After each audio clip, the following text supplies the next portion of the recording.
വന്നത് ശാരദ അറിഞ്ഞതേയില്ല. എന്താ ഇത്ര വലിയ ആലോചന? കുറെ നാളുകൾക്ക് ശേഷം ഞാൻ വീട്ടിലേക്ക് പോവാണ്. പോവാതിരിക്കാൻ പറ്റില്ല. അനിയത്തിയുടെ കല്യാണമാണ്.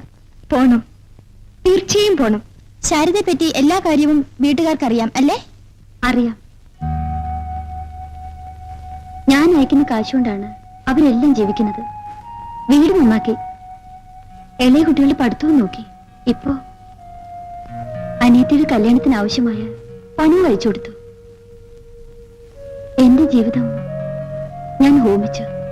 പക്ഷേ അതുകൊണ്ട് മറ്റു കുറെ ജീവിതങ്ങൾ ഞാൻ രക്ഷിച്ചു.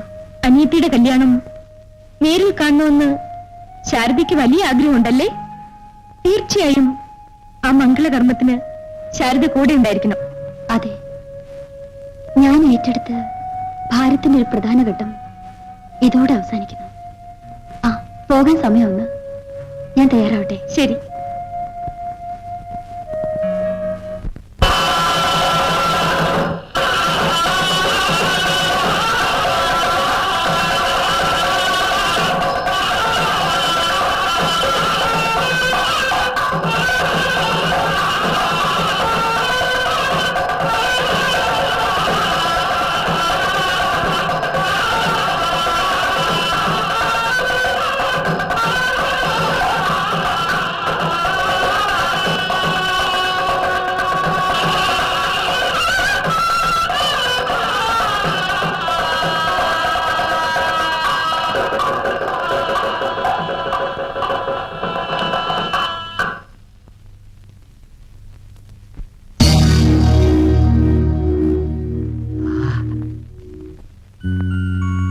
ഒന്നും ഞാൻ ഒളിക്കില്ല.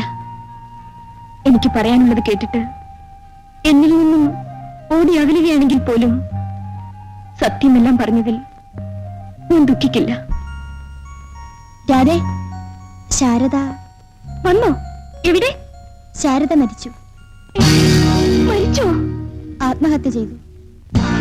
എന്റെ ഈശ്വരാ. ശാരദ കല്യാണത്തിന് ചെന്നത് വീട്ടുകാർക്ക് ആർക്കും ഇഷ്ടപ്പെട്ടില്ല. ഇഷ്ടപ്പെട്ടില്ലേ? അതെ, ഇഷ്ടപ്പെട്ടില്ല. ശാരദ ഒരു വേശ്യയല്ലേ? അവളുടെ കാശ് മാത്രം കൊള്ളാം. അവൾ കൊള്ളരാത്തവളായിപ്പോയി. കല്യാണ പെണ്ണിനെ കാണാൻ പോലും അവർ സമ്മതിച്ചില്ല. അവിടെ നിൽക്കാൻ പോലും സമ്മതിച്ചില്ല. അപ്പോ തന്നെ ആ വീട്ടിൽ നിന്ന് ഇറക്കി. അവളെ ആരെങ്കിലും കാണുമോ എന്നായിരുന്നു അവരുടെ ഭയം. പെറ്റ അമ്മയും സ്വന്തം അച്ഛനും അവളെ ഇറക്കി വിട്ടുന്നു. അതെ, അവർ ഇറക്കി വിട്ടു. അതെല്ലാം കാണിച്ച് ഒരു കത്തെഴുതി വെച്ചിട്ടാണ് അവൾ ആത്മഹത്യ ചെയ്തത്. അതിൽ നമ്മെപ്പോഴും നശിച്ചവർക്കായി ഒരു ഉപദേശവും കൂടിയുണ്ട്. എന്താ അത്? ആരെന്തു പറഞ്ഞാലും നമ്മളെ വീണ്ടും മാന്യതയോടെ മറ്റുള്ളവർ അംഗീകരിക്കുമെന്ന് വിശ്വസിക്കരുതെന്ന്. തൽക്കാല വികാരത്തിന് സ്നേഹം ഭാവിക്കുന്നവർ പോലും കുറെ കഴിയുമ്പോൾ തള്ളിപ്പറയുമെന്ന്. മറ്റുള്ളവർ പുച്ഛിക്കുന്നത് കാണുമ്പോൾ എത്ര സ്നേഹം ഉള്ളിലുണ്ടെങ്കിലും വേണ്ടപ്പെട്ടവർ നമ്മിൽ നിന്ന് അകന്നു പോകുമെന്ന്. മതി, എനിക്കൊന്നും കേൾക്കണ്ട. കുറച്ചു നേരം സ്വസ്ഥമായിരിക്കാൻ എന്നെ വിടൂ.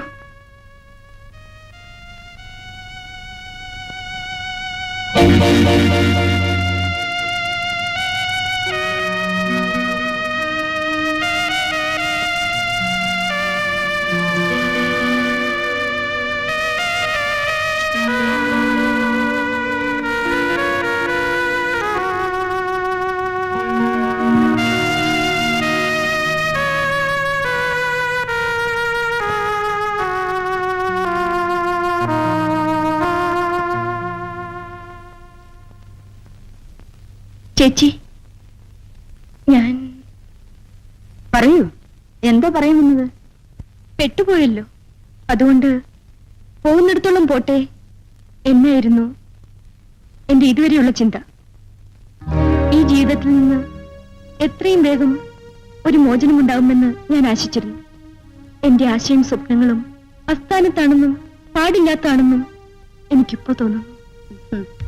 നിനക്ക് നല്ല ബുദ്ധി വന്നു എന്നർത്ഥം. ഇനിമേൽ നിങ്ങൾ പറയുന്ന എന്തും ഞാൻ കേൾക്കാം, ഒരെതിർപ്പും കൂടാതെ. നിൽക്ക്. നീ നല്ല മനസ്സോടെ വരുമ്പോ നിനക്കും നല്ല കാര്യങ്ങൾ ഞാൻ ചെയ്തു തരണമല്ലോ. ഒരു വലിയ പണക്കാരനെ നിനക്ക് ഞാൻ പരിചയപ്പെടുത്തി തരാം. വലിയ അഫ്താരി കോൺട്രാക്ടറാ. ഇവിടുത്തെ ചേട്ടന്റെ സ്വന്തം ആളാ. അദ്ദേഹത്തിന്റെ സഹായം കൊണ്ട് ചേട്ടൻ ഈ നിലയിലൊക്കെ എത്തിയത് തന്നെ. നിനക്ക് വളരെ ഗുണമുണ്ടാക്കുന്ന ഒരു ഏർപ്പാടാ. ഇന്നലെ ഞാൻ ചേട്ടനോട് പറയാം. നീ ഇത്ര സുന്ദരിയാണെന്ന് രാവിലെ പറഞ്ഞപ്പോൾ ഞാൻ വിശ്വസിച്ചില്ല. എന്താ വല്ലാതിരിക്കുന്നത്? ഏയ് ഒന്നുമില്ല. ഇതാ കഴിക്കൂ. വേണ്ട. എന്താ ഇന്ന് വേണ്ടെന്നോ അതോ കഴിക്കില്ലെന്നോ? Hello, evening. ഇങ്ങനെയാണോ നേരത്തെ വരുന്നത്? ഞങ്ങൾ എത്ര നേരമായി കാത്തിരിക്കുന്നു. ആ, രാധയ്ക്ക് ഇദ്ദേഹത്തെ പരിചയമില്ലല്ലോ. ഏയ്, ഇവിടെ രഹസ്യത്തിന്റെ പ്രശ്നമൊന്നുമില്ല. രാധ നമ്മുടെ സ്വന്തമാ. ഇദ്ദേഹം എക്സൈസ് കമ്മീഷണർ മിസ്റ്റർ സുദേവൻ. ഇരിക്കൂ. ആ, രാധയുടെ കൈകൊണ്ട് തന്നെ കമ്മീഷണർ അദ്ദേഹത്തിന് സ്മാൾ അയച്ചു കൊടുക്കും.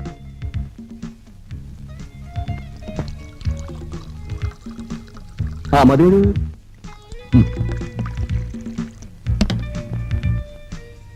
രാധയുടെ കൈ കൊണ്ടായിട്ട് സ്വീറ്റ് ആയിരിക്കും. അപ്പോഴേ ഇത് സ്വന്തം പ്രോഡക്റ്റ് അല്ലല്ലോ. ഹോട്ടൽ മുതലാളിമാരാരെങ്കിലും സ്വന്തം ഹോട്ടലിൽ നിന്ന് ഭക്ഷണം കഴിക്കൂ? അതുകൊണ്ടല്ല, മദ്യരായക്കന്മാരെ ഭയപ്പെടണമല്ലോ. എല്ലാവർക്കും സ്വന്തം ഡിസ്ട്രിക്റ്റ് ഉണ്ടെന്ന ജനസംസാരം. സർക്കാർ ഓഫീസിൽ മാത്രമായ ഇൻഫർമേഷൻ ഇല്ല. അല്ലാതെ എങ്ങനെ മുതലാകാനാ? സാറിന് അറിയാമല്ലോ. സാർ, എന്താ ജോൺസൺ? നമ്മുടെ പറയണം. നമ്മുടെ സ്പിരിറ്റ് ലോറികൾ ചെക്ക് പോസ്റ്റിൽ തടഞ്ഞിട്ടിരിക്കുന്നു. അതിന് താനിത്ര പരിഭ്രമിക്കുന്നതിനാ? എക്സൈസ് പാർട്ടിയാ പിടിച്ചത്. അതിനെന്താ, എക്സൈസ് കമ്മീഷനിലേ ഇരിക്കുന്നത്. താൻ വയ്ക്കോ? പീതാംബരന് പെർമിറ്റ് ഇല്ലേ? ഉണ്ട്. പിന്നെന്താ പിടിക്കാൻ കാര്യം? സാധാരണ ഒരു ലോഡിലുള്ള പെർമിറ്റ് കൊണ്ട് ഞങ്ങൾ 8-10 ലോഡ് കടത്താറുണ്ട്. ചെക്ക് പോസ്റ്റുകാർക്ക് കൊടുക്കാനുള്ളത് കൃത്യമായി കൊടുക്കുന്നതുകൊണ്ട് അവർ ശല്യപ്പെടുത്താറില്ല. ഞാനൊന്ന് ഫോൺ ചെയ്യട്ടെ.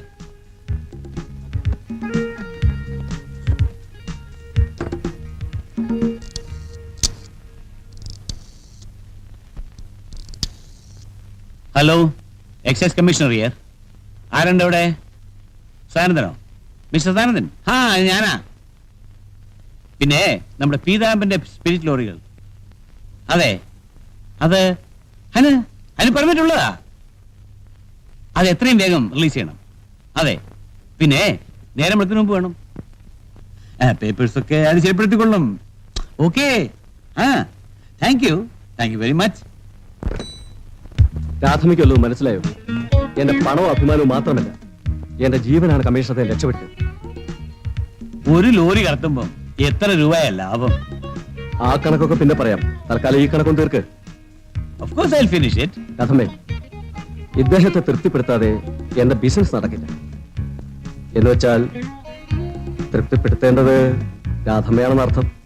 അപ്പോ കോൺട്രാക്ടർ സാറിന് മദ്യവ്യാപാരവും സ്പിരിറ്റ് എടുത്തും മാത്രമല്ല, ബ്രോക്കർ പണിയും ഉണ്ട് അല്ലേ? രാധയ്ക്ക് ഫലിതം പറയാനും അറിയാം. ആ, ഇനി നിങ്ങൾ തമ്മിലായിരിക്കും. ഞാൻ രാവിലെ എത്താം. Okay, good night. See you.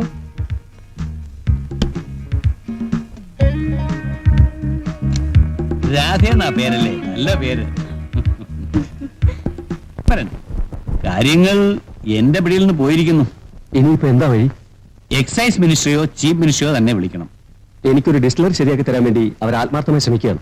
അതിനിടയ്ക്ക് ഈ ചെറിയ കാര്യത്തിന് വേണ്ടി ബുദ്ധിമുട്ടിക്കണോ? ആ, MLA മിസ് കുമാരനെ പിടിച്ചാ മതി. അയാളല്ലേ ലോക്കൽ നേതാവ്. കുമാരൻ മതിയോ? ആ, കൊള്ളാം. ഭരണകക്ഷിയിലും പ്രതിപക്ഷത്തും ഒരുപോലെ പിടിപാടുള്ള ആളാ. എന്നാ ഞാൻ ജയിച്ചു. നമ്മുടെ സ്വന്തം ആളാ. ലോറി വെടിവെച്ച് കിട്ടിയാൽ ബാക്കി കാര്യം ഞാൻ ഏറ്റു. ഓക്കെ. നാട്ടുകാരുടെ കയ്യിൽ നിന്ന് ടാങ്കറുകൾ കടത്തി കിട്ടില്ലായിരുന്നെങ്കിൽ സംഗതിയാകെ കൊഴിഞ്ഞേനെ. ഇനി അവന്മാർ കിടന്ന് എത്ര ബഹളം വെച്ചാലും ഒരു ചുക്കും സംഭവിക്കാനില്ല. തൊണ്ടിയും തെളിവും കയ്യിലില്ലാതെ എന്ത് ബഹളം വെക്കാന്? കുമാരൻ ഇടപെട്ടില്ലെങ്കിൽ ഞാൻ കുടുങ്ങിയേനെ. ഏയ്, ഇതൊരു ചെറിയ കാര്യം. വലിയ കാര്യം വരാൻ പോകുന്നതേ ഉള്ളൂ. ആ ഡിസ്റ്റിലറി കൂടി ഒപ്പിച്ചെടുത്താൽ അത് എക്സൈസ് മന്ത്രി മുഖ്യനും ഒരുപാട് ഏറ്റിട്ടുള്ള കാര്യമല്ലേ? അത് നേടിയെന്ന് തന്നെ അങ്ങ് വെച്ചോ. പിന്നെ കോളല്ലേ? എന്റെ മോളുടെ ബർത്ത്ഡേക്ക് രണ്ടുപേരും ഒരുമിച്ചിരുന്നാണ് ഊണ് കഴിച്ചത്. ഇറങ്ങാൻ നേരത്ത് മോളുടെ തലയിലടിച്ച് സത്യം ചെയ്തതാണ്, മോളെ നിനക്കൊരു ബർത്ത്ഡേ പ്രസന്റേഷൻ അങ്കിൾ ശരിയാക്കിയിട്ടുണ്ടെന്ന്. ഏതോ ചില അലവലാദികൾ കേസ് കൊടുക്കാൻ പോകുന്നെന്നോ കൊടുത്തെന്നോ ഒക്കെ ഞാൻ കേട്ടത്. അതൊന്നും പുള്ളി വകവയ്ക്കില്ല. കാര്യം എന്തൊക്കെയാണെങ്കിലും വേണ്ടപ്പെട്ടവരെ വെറുപ്പിക്കാത്ത ഇത്ര നന്ദിയുള്ള ഒരു നേതാവിനെ വേറെ കാണാൻ പറ്റില്ല. അപ്പോ ഞാനൊന്ന് ഇറങ്ങട്ടെ. അങ്ങനെ അങ്ങ് ഇറങ്ങിയാലോ? സ്വല്പം ഒന്ന് ആഘോഷിക്കാതെയോ? വാ. പിന്നെ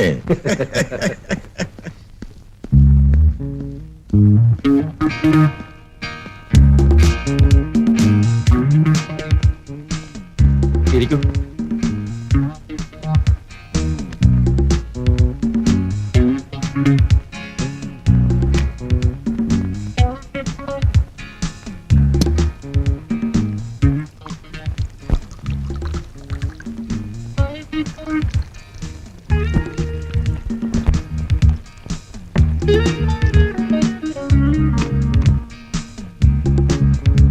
ഇത് രാധ. കാര്യങ്ങളൊക്കെ ഞാൻ അറിഞ്ഞു. ഏതായാലും ഈ ഏർപ്പാട് രണ്ടുപേർക്കും ഗുണമാണ്. ഞാൻ ഈ കുട്ടിയെ എവിടെയോ കണ്ടിട്ടുണ്ടല്ലോ. കൊച്ചു കള്ള. അപ്പൊ എന്നെയും കടത്തി വെട്ടിയോ? അയ്യോ, അങ്ങനെയൊന്നുമല്ല. ഞാൻ സാറിനെ കണ്ടിട്ടുണ്ട്, സാറിന്റെ പ്രസംഗവും കേട്ടിട്ടുണ്ട്. ആ ആ, നിങ്ങൾ സംസാരിച്ചിരിക്കും, ഞാൻ ഉടനെ വന്നേക്കാം. അയ്യോ, എനിക്ക് ഉടനെ പോണം. ഒന്ന് വിശ്രമിച്ചിട്ട് പിന്നെ പോകാമെന്നേ. രാധേ, ആ സൂട്ട് കേസ് ഇങ്ങെടുക്ക്. നമ്മുടെ വലിയാശാനെ ഇന്ന് കണ്ട മറ്റേ കാര്യം ഒന്ന് ശരിയാക്കണം. അതിനു മുമ്പ് നമുക്ക് അങ്ങേരെ ഒന്ന് കസ്റ്റഡിയിൽ എടുക്കണ്ടേ? അതിവിടെ വേണ്ട, ഈ പെണ്ണും വേണ്ട. ഈ പെണ്ണായാൽ നമ്മുടെ രഹസ്യങ്ങളെല്ലാം അങ്ങേരെ അറിയും. ഞാനിതിൽ ഇടപെട്ടുവെന്ന് അങ്ങേരോട്ട് അറിയുകയും വേണ്ട. പുള്ളിക്കാരന്റെ അടുത്ത ടൂർ എന്നാണെന്ന് അറിയിച്ചാൽ മാത്രം മതി. നമുക്ക് ടി വിയിൽ അറേഞ്ച് ചെയ്യാം. അങ്ങേരുടെ സകല പ്രോഗ്രാമും ഞാൻ ഇന്ന് തന്നെ അറിയിച്ചേക്കാം. എന്നാ ബാക്കി കാര്യം ഞാനും ഏറ്റു. ഓക്കെ.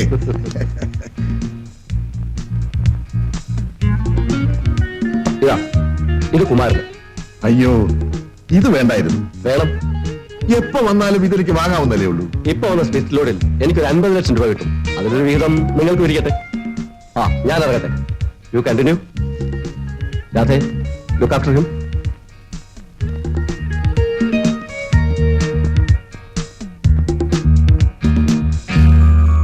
ഓല കൊടുത്തും മറ്റു തരത്തിലും സ്വാധീനിച്ച് ഞങ്ങളെപ്പോലുള്ള പൊതുപ്രവർത്തകരുടെ വായ് മൂടിക്കെട്ടാൻ ശ്രമിച്ചാൽ അത് വിലപ്പോകില്ലെന്ന് ഞാൻ അസന്നിഗ്ധമായി പ്രഖ്യാപിക്കുകയാണ്. മദ്യത്തിനും മങ്കയ്ക്കും പണത്തിനും അടിമകളായി പോകുന്ന ചില എംബോക്കികളായ നേതാക്കളും ട്രേഡ് യൂണിയൻ പ്രവർത്തകരുമാണ് ഇതുപോലുള്ള ജനദ്രോഹികളായ കുറെ മുതലാളികളെ നിലനിർത്തിയിരിക്കുന്നത്.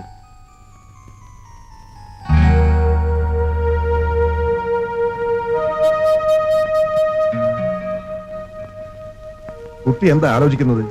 ഞാൻ അന്നത്തെ സാറിന്റെ തീപ്പൊരി പ്രസംഗം ഓർക്കുകയായിരുന്നു.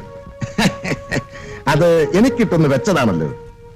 രാഷ്ട്രീയത്തിൽ പ്രസംഗം വേറെ, പ്രവൃത്തി വേറെ.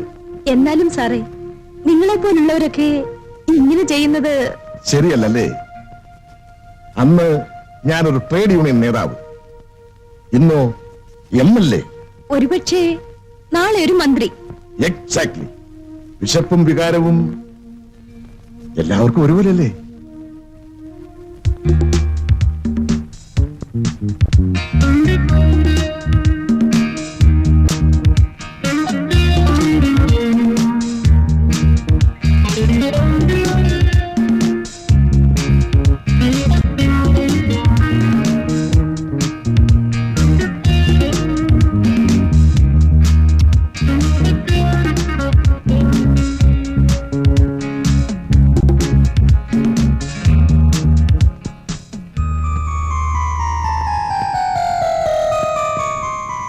മോളെ, നിനക്ക് ഒരു ദിവസം തികച്ചന്റെ കൂടെ താമസിക്കുന്ന ഇഷ്ടമല്ലല്ലേ? ഡാഡിക്ക് ഞാനിവിടെ വരുന്നതും കൂടെ താമസിക്കുന്നതും പലവിധത്തിൽ അസൗകര്യമാണെന്ന് എനിക്കറിയാം.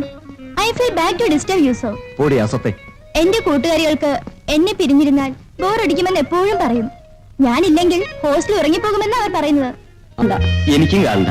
എനിക്ക് കാണാൻ നീ ഉണ്ടല്ലോ. അപ്പോ ഞങ്ങൾ മുറിയിലേക്ക് പോവുക.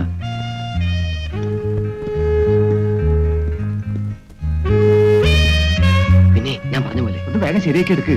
നീ കിടന്ന് പിടയ്ക്കാതെ ആദ്യം ഒന്ന് മെരുക്കിയെടുക്കട്ടെ. അത് നിന്റെ കയ്യിലോട്ടിട്ട് വരാം. രാജു ഇവിടെ. അവനാ മുറിയുടെ വാതിക്കെ മാറാതെ വെറുകനെ പോലെ നടക്കുക. നമുക്ക് സംശയം ഒന്നും തോന്നാൻ ഇടയായത് കേട്ടോ. നീ